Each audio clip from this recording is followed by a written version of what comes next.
एक बार साइकोलॉजी के प्रोफेसर अपनी क्लास में गए। उनके हाथ में एक पानी का गिलास था जो आधा भरा हुआ था।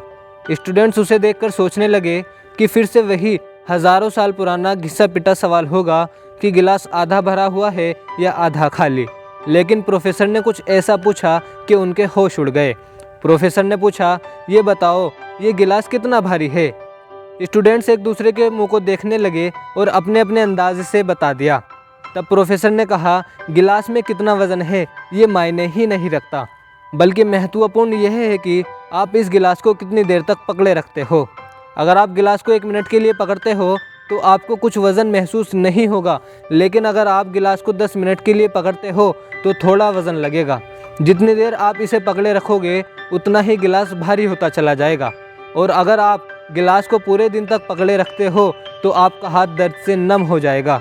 तब आपके पास गिलास को छोड़ने के अलावा कोई अन्य रास्ता नहीं होगा।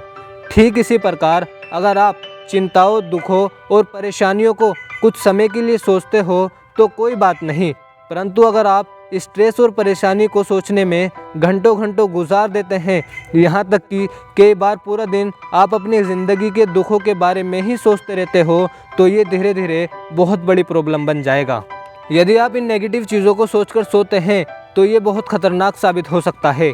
आपको एंग्जाइटी और स्ट्रेस से डील करनी आनी चाहिए और कभी भी इन चीज़ों को सोचते हुए सोना नहीं चाहिए।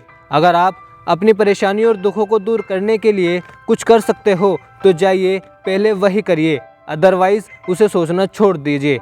अपने लक्ष्यों को पाने के लिए प्रयास करिए, ना कि दुखों के बारे में सोचने में अपना समय ज़ाया करिए। अपनी लाइफ का कंट्रोल अपने हाथ में रखिए। ये आप ही तय करते हैं कि दुख आपके लिए क्या है। जितनी जल्दी आप ये समझेंगे उतनी ही जल्दी आपके बहुत सारे दुख आपसे खुद ही दूर हो जाएंगे। तो सारे दुखों, परेशानियों आदि को दफ़ा कर दीजिए और अपनी ज़िंदगी खुशी के साथ जीना शुरू करिए।